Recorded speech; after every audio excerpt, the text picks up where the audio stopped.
हरिहंतों को नमस्कार, श्री सिद्धों को नमस्कार, आचार्यों को नमस्कार, उपाध्यायों को नमस्कार।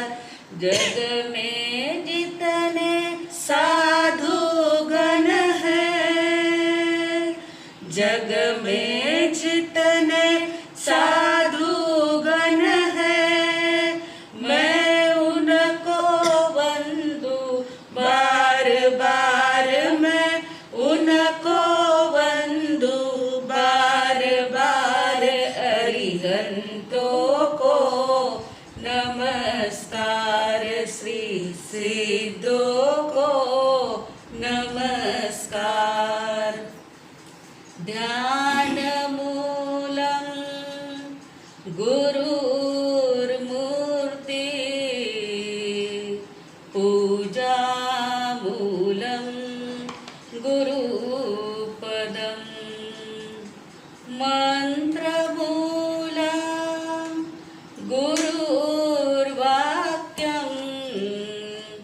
मोक्ष मूलम गुरुकृपा, मोक्ष मूलम गुरुकृपा। अनंत उपकारी पूज्य वरों के चरण कमल में कोटिशा वंदन। अनंत उपकारी जन जन के आस्था केंद्र आचार्य सम्राट गुरुदेव पूज्य आनंद ऋषि जी महाराज साहब के चरण कमल में सतशः अभिवादन। वर्तमान आचार्य डॉक्टर शिवमुनि जी महाराज साहब, युवाचार्य पूज्य महेंद्र ऋषि जी महाराज साहब, प्रवर्तक पूज्य श्री कुंदन ऋषि जी महाराज साहब के चरण कमल में कोटिशा वंदन। तपस्वी रत्न पूज्य किशन मुनि जी महाराज साहब, श्रुतस्तवीरा प्रखर व्याख्याता गुरनी मैया डॉक्टर पूज्य धर्मशिला जी महासती जी के पावन स्मृति में शतशः अभिवादन। उपस्थित धर्म प्रेमी भाइयों, करुणामूर्ति माताओं तथा बहनों, हम बड़ी साधु वंदना के ऊपर विचार कर रहे हैं। 24 गाथा तक हमने विचार कर लिया था। आज 25वीं गाथा है। धन विजय घोष मुनि जय घोष बड़ी जान, श्री गर्गाचार्य पहुँचा छे निर्वाण, श्री उतरे दैन माँ जिनवर कर्या बखान, शुद्ध मन से ध्यावो मन में धीरज आन। धन विजय घोष मुनि जय घोष बड़ी जान। जय घोष और विजय घोष ये दोनों ही भाई वाराणसी नगरी, जो अत्यंत सुंदर नगरी है, सुंदरता में जिसका नंबर लगता है, ऐसी वाराणसी नगरी में वो दोनों ही भाई का ब्राह्मण कुल में जन्म होता है। काश्यप गोत्रीय जय घोष विजय घोष अत्यंत विद्वान थे। उनकी विद्वत्ता की प्रशंसा दूर दूर देश तक फैली हुई थी, क्योंकि वैदिक कर्मकांड आदि करने में अत्यंत निष्णात थे। जय घोष और विजय घोष ये दोनों ही भाई अनेक यज्ञ आदि करके और बहुत सारे लोगों को ये धार्मिकता का ज्ञान बताते थे, परंतु ये सारा यज्ञ आदि कितना भी किया तो भी उनके मन को कभी शांति आनंद का अनुभव नहीं होता था।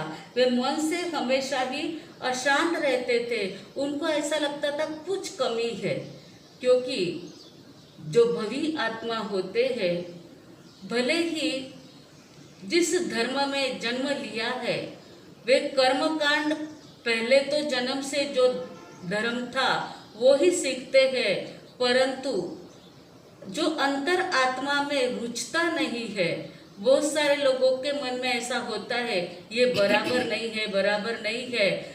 जो धर्म करते हैं उसमें भी मन को शांति महसूस नहीं होती है। वैसे ही ये जय घोष और विजय घोष को मन से बिल्कुल भी शांति का अनुभव नहीं हो रहा था। विचार करते थे कहाँ शांति मिलेगी। ऐसा विचार करते करते एक दिन जय घोष और विजय घोष दोनों ही गंगा नदी के किनारे स्नान करने के लिए जाते हैं। जब गंगा नदी के किनारे जयघोष ने स्नान की और किनारे पे आके खड़ा हुआ तो क्या देखता है, एक सांप मेंढक को निगल रहा है। एक सांप मेंढक को निगल रहा है और जिस सांप ने मेंढक को पकड़ा हुआ है उसी सांप को एक क्रोच पक्षी, कुरर पक्षी उसको सांप को पकड़ रहा है। ये जयघोष विचार करता है, क्या संसार विचित्र है। जो ताकतवर होता है वो अपने से कम ताकत वाले को समाप्त करते जाता है। मेंढक को सांप ने पकड़ा, सांप को क्रोच पक्षी, कुरर पक्षी ने पकड़ा। यह संसार की विचित्रता देख करके बहुत ज्यादा मन में दुख हो जाता है। क्या दुनिया के लोग एक दूसरे के खून के प्यासे हैं? ऐसा ही दुनिया में चलता है। छोटे को बड़े दबाते रहते हैं, छोटों को बड़े लोग निगल जाते हैं। ऐसा मन में विचार चलता है और विचार करते करते इस रहस्य को कौन समझाएगा, परम शांति कहाँ मिलेगी, इस प्रकार से चिंतन करने लग जाते हैं और अपने घर की ओर रवाना होते हैं। चलते चलते उन्हें गंगा नदी के दूसरे किनारे पे कोई मुनिराज लोगों को उपदेश दे रहे हैं ऐसा नजर आया। विचार करते हैं, चलो ये मुनिराज के चरणों में तो जाकर के बैठूं, हो सकता है मुझे वहां शांति मिलेगी। इसलिए जयघोष जाकर के मुनिराज का व्याख्यान उपदेश सुनने के लिए बैठ जाते हैं। उपदेश सुनते सुनते मन में ऐसा लगता है अच्छी शांति मिल रही है, शांति का अनुभव हो रहा है, बहुत ज़्यादा आनंद वहाँ पर आने लग जाता है और वे विचार करते हैं कि बस मेरे आत्मा का कल्याण तो इस मुनिराज के चरणों में ही होगा। मुनिराज को कहते हैं, आपने जो उपदेश दिया उस उपदेश से मेरे अंतर आत्मा को परम शांति का अनुभव हो रहा है। इस शांति को मिलाने के लिए मैं बहुत ज़्यादा इधर उधर भटक रहा था, कितने यज्ञ किए, कितने कर्मकांड किए, परंतु कहीं पर भी मन को शांति नहीं मिलती थी। लेकिन आज आपके उपदेश से मेरे मन को परम शांति का अनुभव हो रहा है। अब ऐसी ही शांति हमेशा बनी रहे, इसके लिए क्या करना चाहिए? मुनिराज ने कहा, यह संसार अत्यंत आसार है। संसार में भोग विलास ये कुछ भी काम के नहीं है। जब तक इस संसार को नहीं छोड़ोगे तब तक मन को सच्ची शांति की अनुभूति नहीं होगी। संसार में तो एक सांधो तो 13 टूटते हैं, इसलिए इस संसार का तो कोई भरोसा ही नहीं है। यह क्लेश में संसार का त्याग किए बिना परम शांति का अनुभव असंभव है। बस जयघोष तुरंत तैयार हो जाते हैं और मुनिराज को कहते हैं, बस मुझे ही आपका निग्रंथ प्रवज्जा, मुझे भी दीक्षा दे दीजिए। और वे उन मुनिराज के पास में संयम अंगीकार कर लेते हैं। दीक्षा लेकर के गांव गांव विचरण करते हुए मासखमन के पारने मासखमन करते हैं। ऐसे ही तपश्चर्या करते करते वे विचरण करते करते एक बार पुनः अपनी वाराणसी नगरी में आते हैं। एक उद्यान में, मनोरम उद्यान के अंदर वे रुकते हैं और मासकवन का पारना था, इसलिए गांव में पारने के लिए भ्रमण करते करते जहाँ पर विजय घोष ने बहुत बड़ा यज्ञ मंडप रचाया था, उस यज्ञ के अंदर जाकर के भिक्षार्थ खड़े हो जाते हैं। जैसे ही विजय घोष ने देखा कि ये कोई मैले कुचैले कपड़े वाले, कृश शरीर वाले भिक्षा के लिए मेरे द्वार पर आए हुए हैं, यह तो यज्ञ मंडप है, यहाँ का भोजन ब्राह्मणों के बिना किसी को भी नहीं दिया जाता है और ये आकर के खड़े हो गए, अब क्या करना चाहिए? वे सामने जाते हैं, मुनिराज को पूछते हैं, क्या बात है, आप यहाँ क्यों पधारे हो? कुछ नहीं, मैं पंच महाव्रतधारी जैन संत हूँ और मैं भिक्षार्थ निकला हुआ हूँ। भिक्षा यहाँ पर ऐसे मुनिराज को भिक्षा देने के लिए आहार जो बना है वो मुनिराज के लिए नहीं है। अब मुनिराज उस अपने भाई को विजय घोष को समझाते हैं। विजय घोष ने अपने सगे भाई जय घोष मुनि को भी पहचाना नहीं, क्योंकि तपश्चर्या के कारण उनका शरीर अत्यंत क्रूश हो गया था। परंतु वे विचार करते हैं, मुझे भिक्षार्थ तो कोई मतलब नहीं है, उसका कोई प्रयोजन नहीं है, परंतु मेरा भाई जो यज्ञ कर रहा है, यह अज्ञानता दूर करनी यह मेरा कर्तव्य है। इसलिए वे वहाँ पर खड़े रहते हैं और विजय घोष को कहते हैं कि आप जो यज्ञ कर रहे हैं, ये यज्ञ कोई बराबर नहीं है। 5 महाव्रत रूपी भाव यज्ञ में अज्ञान, पाप, कर्म, कषाय आदि की आहुति देना यही सच्चा यज्ञ है। आप जो यज्ञ करते हो उस यज्ञ के अंदर तो पशुओं की बलि दी जाती है, अग्नि कर्म कांड किए जाते हैं, जिससे तो पापों की वृद्धि होती है, लेकिन पापों का क्षय नहीं होता है। इसलिए मुझे आपके भिक्षा से कोई मतलब नहीं है, लेकिन सच्चा यज्ञ क्या है उसे आप जान जाओ। विषय, कषाय, वासना आदि की आहुति ज्ञानाग्नि में उनको जलाना, विषय, कषाय, अज्ञान एवं वासना को ज्ञानाग्नि में जलाना यह भाव यज्ञ है। विजय घोष कहते हैं, आप यदि यथार्थ स्वरूप जानते हो, आत्मा का यथार्थ स्वरूप क्या है वो आप मुझे समझाइए।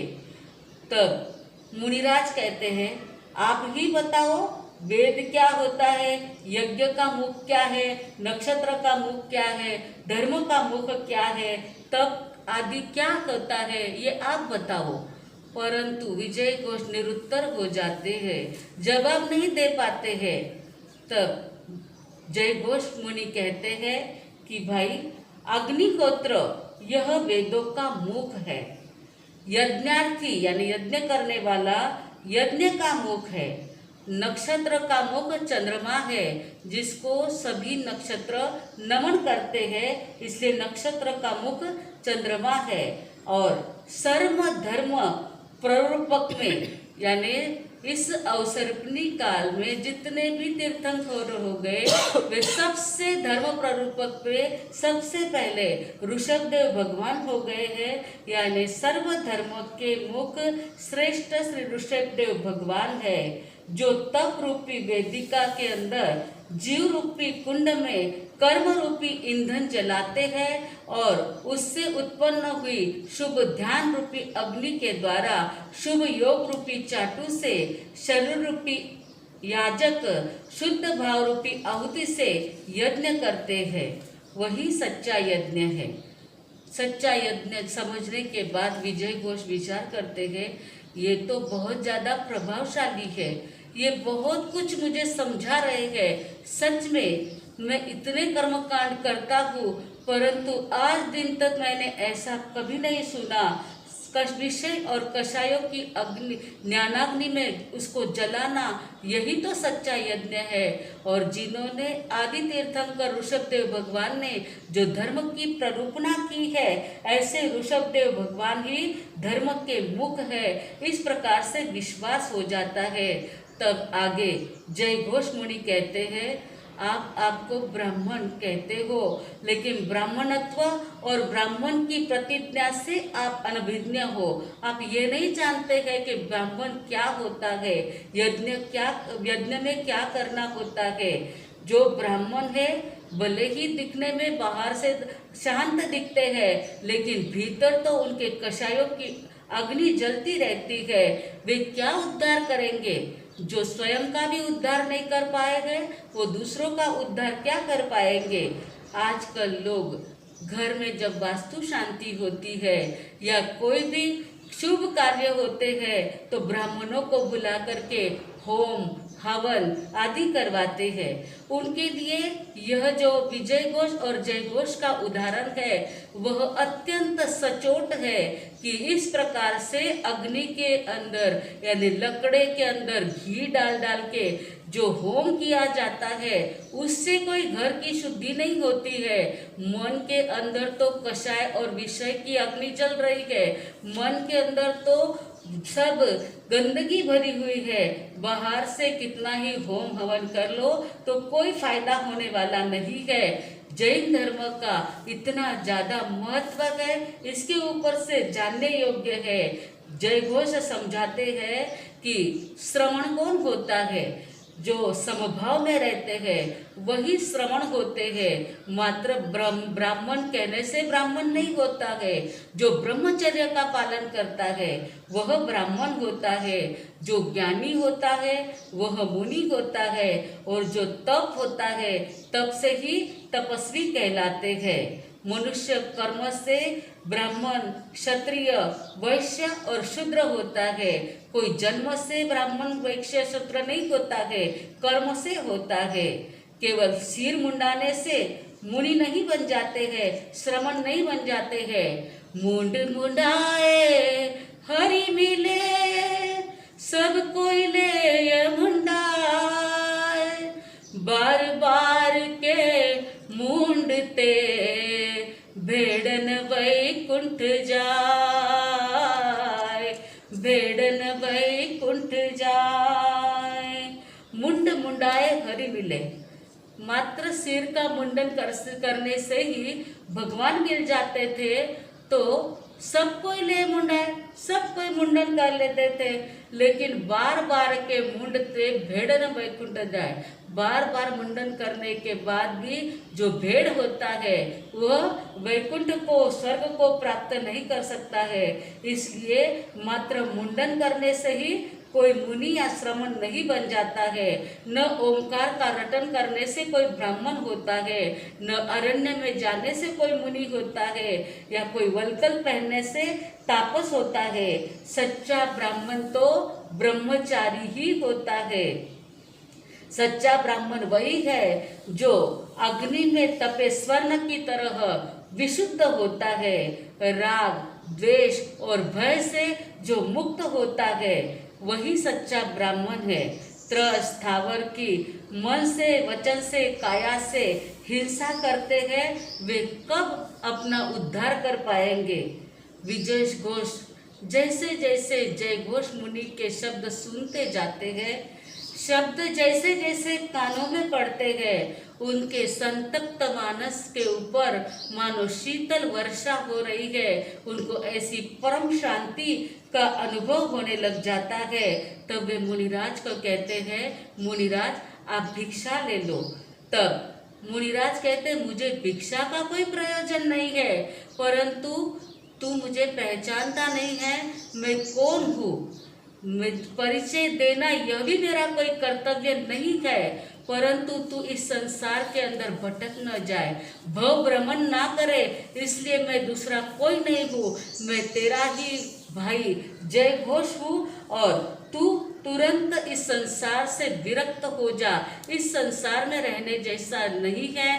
गृहस्थ आश्रम का त्याग कर और यह श्रमणत्व स्वीकार कर। अभिनिष्क्रमण, यह संयम, यह प्रवज्जा तू स्वीकार कर। इसी में ही सार है, इसी में ही सच्चा यज्ञ है। सभी अपने विषय कषायों की आहुति देने के लिए संयम के सिवाय दूसरा कोई मार्ग नहीं है। जैन धर्म में सचमुच कितना महान धर्म है यह कि ब्राह्मण हो, चांडाल हो, कोई भी हो, वह इस धर्म के अंदर एकदम मन लगा करके सच्चे दिल से उसको अपना लेते हैं। आपको भी विचार करना चाहिए। जैन धर्म में जन्म लेते हुए भी जो हीरा हाथ में पाया है तो कांच और पत्थर पकड़ने के लिए बाहर घूमने जैसा नहीं है। अपने घर की रोटी भले लुखी भी हो, लेकिन अपने ही घर की सत्ता से खानी चाहिए। बाहर दूसरे के वहाँ भले घी लगाया हुआ हो, लेकिन दूसरे की वो दूसरे की ही रहती है। अपने धर्म का त्याग करके हीरे को छोड़ के कांच और पत्थर लेने के लिए जाना ये शोभा नहीं देता है। इसलिए जैन धर्म के हीरे मोती हम सबको चुनना है। इसीलिए कहा है, जैन धर्म के हीरे मोती चुन ले प्राणी, 4 दिनों की तेरी बची जिंदगानी हो, हे करता है क्यों पगले तू मनमानी, मिल जाएगी तेरी मिट्टी में जवानी हो जैन धर्म के हीरे मोती चुन ले प्राणी, मिल जाएगी तेरी मिट्टी में जवानी हो जन्म हुआ तेरा इस धरती पर, तूने रुदन मचाया हो, आँख भी तेरी खुल ना पाई, भूख भूख चिल्लाया, बचपन बीता खेल में तेरा, बचपन बीता खेल में तेरा, आया बुढ़ापा रोगों ने घेरा, सोने जैसी काया की कदर ना पहचानी, 4 दिनों की तेरी बची जिंदगानी हो जैन धर्म के हीरे मोती चुन ले प्राणी, 4 दिनों की तेरी बची जिंदगानी हो दौलत के दीवानों सुन लो, एक दिन ऐसा आएगा हो, धन दौलत और रूप खजाना पड़ा यही रह जाएगा, स्वार्थ का है बस यही खेला, स्वार्थ का है बस यही खेला, 2 दिन का है बस यही मेला, यूं ही उमरिया तेरी खाली बीत जानी, 4 दिनों की तेरी बची जिंदगानी हो जैन धर्म के हीरे मोती चुन ले प्राणी, 4 दिनों की तेरी बची जिंदगानी हो, हे करता है क्यों पगले तू मनमानी, मिल जाएगी तेरी मिट्टी में जवानी हो। इस प्रकार से एक दिन मिट्टी में जिंदगानी मिल जाने वाली है, जैन धर्म के हीरे मोती चुनना है, जो अन्य सन्यासी लोगों के पास लोगों का अट्रैक्शन बढ़ते जा रहा है। जरा आँख उठा करके देखो ब्राह्मण कौन है, जो ब्रह्मचारी होता है वह ब्राह्मण है। आज जिन संतों के पास में लोग जाते हैं उन संतों को तक परिवार होता है, पत्नी होती है, पुत्र होता है, परिवार होता है, घर होता है, धन होता है। वो कहाँ से संत श्रवण कहे जाएंगे? वो तो संसार करते हैं, मात्र शब्दों से ही संयम का पालन नहीं होता है, आचरण भी होना आवश्यक होता है। और जब जय घोष मुनि के द्वारा विजय घोष ने सच्चा ब्राह्मणत्व क्या होता है यह समझा, तो वे तुरंत विजय घोष मुनि के साथ में संयम लेकर के अपने आत्मा का कल्याण करने के लिए तैयार हो जाते हैं। और आत्मा कल्याण करके दोनों भी भाई जय घोष और विजय घोष मोक्ष महल को प्राप्त कर लेते हैं। उसके बाद में दूसरा उदाहरण आता है श्री गर्गाचार्य पौचाछे निर्वाण। गर्गाचार्य गर्ग गोत्रीय थे। गर्गाचार्य के बहुत सारे शिष्य थे। गर्गाचार्य स्वयं आगम के ज्ञाता थे, आगम ज्ञान के इतने निष्णात थे, अनुशासन करने में भी बहुत अच्छे थे, अनुशास्ता थे। और उनके शिष्य लेकिन अत्यंत उद्दंड थे, दंश मशक की तरह, दंश मशक यानी मच्छर की तरह काटते ही रहते थे, बातों को भी काटते रहते थे, कोई बात अच्छी तरह से सुनते नहीं थे। जो यानी जलो कीड़ों की तरह। जैसे किसी का अशुद्ध रक्त निकालना हो तो लिकाड़ा या जलो कीड़ा लगाया जाता है तो वह अशुद्ध रक्त खून ग्रहण कर लेता है। उसी प्रकार इनके जो उद्दंड शिष्य थे, अविनीत शिष्य थे, वो मात्र दूसरों के दोषों को ही ग्रहण करते थे। वृश्चिक की तरह, जैसे कि खेकड़े की तरह, बिच्छू की तरह हमेशा वचनों से काटते ही रहते थे। अत्यंत उच्छृंखल, अत्यंत अविनीत थे। गर्गाचार्य समझा समझा के थक गए थे, परंतु किसी भी बात को वे समझने के लिए तैयार नहीं थे। तब गर्गाचार्य विचार करते हैं, ऐसे शिष्यों को समझाना, इसकी अपेक्षा तो इन लोगों से दूर चला जाना अच्छा है।